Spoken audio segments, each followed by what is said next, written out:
تھا کہ free and fair election پتھر پہ لکیریں ہونا چاہیے. الیکشن تو ہو گیا لیکن فری اینڈ فیئر نہیں تھا. یہ آپ کی آئینی ذمہ داری بنتی ہے محترم قاضی فائز حسن صاحب, کیونکہ آپ کی آرگنائزیشن ہے, آپ مضبوط فیصلے کرتے ہیں اور آپ اسٹینڈ لیتے ہیں. اب وقت کا اسٹینڈ لینے کا. ہمیں اکثر عمران خان صاحب اللہ ان کی زندگی میں وہ کہتے تھے کہ لیڈر اسٹینڈ لے کے بنتا ہے زندگی کے ہر شعبے میں. میں قاضی فائز صاحب کے سامنے یہ عرض رکھنا چاہتا ہوں کہ آپ سو موٹو نوٹس لیجئے, آپ اس الیکشن پہ سو موٹو نوٹس لیجئے. میں اپنی پارٹی کی قیادت سے بھی درخواست کروں گا اور میں نے یہ مدعا رکھا ہے اور آج ہماری کور کمیٹی کی میٹنگ میں میں دوبارہ یہ مدعا رکھوں گا کہ پارٹی 184(3) میں یہاں آئے اور سپریم کورٹ کو درخواست کرے, اور ہم کریں گے انشاءاللہ کہ سپریم کورٹ اس الیکشن پہ سو موٹو نوٹس لے کے اسی طرح جس طرح 2014 میں 4 حلقوں پہ جوڈیشل کمیشن بنا تھا, کیونکہ سپریم کورٹ ایڈجوڈیکیٹو فورم بھی ہے اور انکوزیٹورل بھی ہے, تو جس طرح آپ نے آج سے 10 سال پہلے ایک جوڈیشل کمیشن بنایا اور اس نے انویسٹیگیٹ کیا اس الیکشن کو, جہاں بات سے 4 حلقوں کی تھی یہاں بات 250 حلقوں کی ہے, اور یہاں بات سپریم کورٹ کے فیصلے کے خلاف جانے کی ہے. کیونکہ میری بات آئینی ہوگی, میری بات غیر جذباتی ہے, میری بات بہت سمجھ بوجھ سے اپنی طرف سے یہ بات کر رہا ہوں کہ آرٹیکل 190 کے تحت, امید آپ کی توجہ اب بھی میرے ساتھ ہوگی 1 منٹ اور, آرٹیکل 190 کے تحت اور آئین کی بنیادی شقوں کے تحت پاکستان کا ہر ادارہ, چاہے وہ سول آرم فورسز ہو, آرم فورسز ہو, حساس ادارہ ہو, سویلین گورنمنٹ ہو, کوئی بھی ادارہ ہو, سپریم کورٹ کے فیصلے کی سپورٹ میں اس کے پیچھے کھڑے ہوں گے. جب سپریم کورٹ نے آزاد شفاف الیکشن کا حکم دیا, کس قانون کے تحت, کس آئین کے تحت اس فیصلے کو ایگزاسٹ نہیں ہونے دیا گیا, لیٹر اینڈ اسپرٹ میں امپلیمنٹ نہیں ہونے دیا گیا. جب کمشنر راولپنڈی نے وہ باتیں کی, کیا وہ اپنے آپ سے بول رہا تھا؟ جب لوگوں کے ہاتھوں سے کاغذات چھینے گئے وہ کس قانون کے تحت؟ جب لوگوں کو اغوا کیا گیا وہ کس قانون کے تحت؟ میری جماعت کا opposition leader Omar Ayub campaign نہیں کر سکا, مردان کے میرے لیڈر عاطف خان صاحب کمپین نہیں کر سکے, میرے دائیں طرف عامر ڈوگر صاحب ہیں, ان سے پوچھئے کتنے مہینے کمپین کی, آخری ہفتہ ایک نکلے ہوں گے.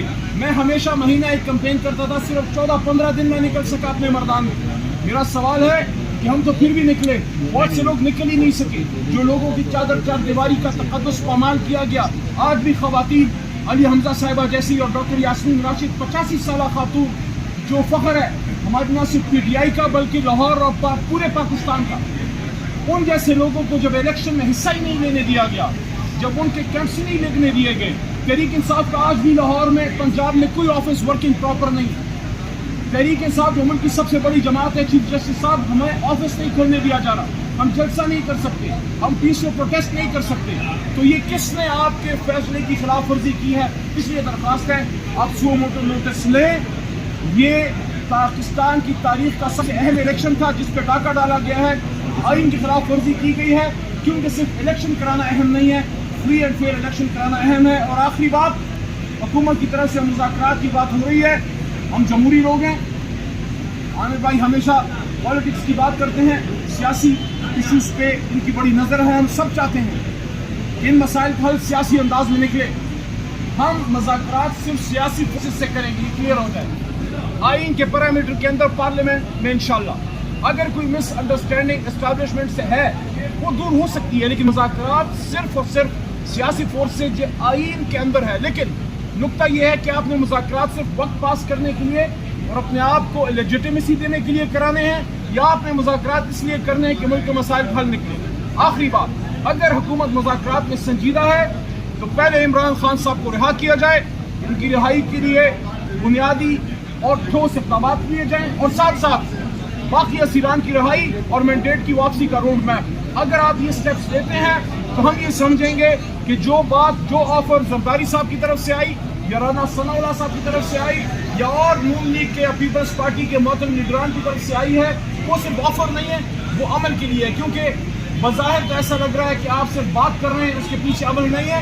اور یہ بھی سوال ہے کہ جو مذاکرات کی آفر آپ کر رہے ہیں, کیا حکومت بااختیار ہے اپنے فیصلے امپلیمنٹ کرانے میں؟ اور اگر آپ مذاکرات کی بات کر رہے ہیں تو ماحول تو بنائیں.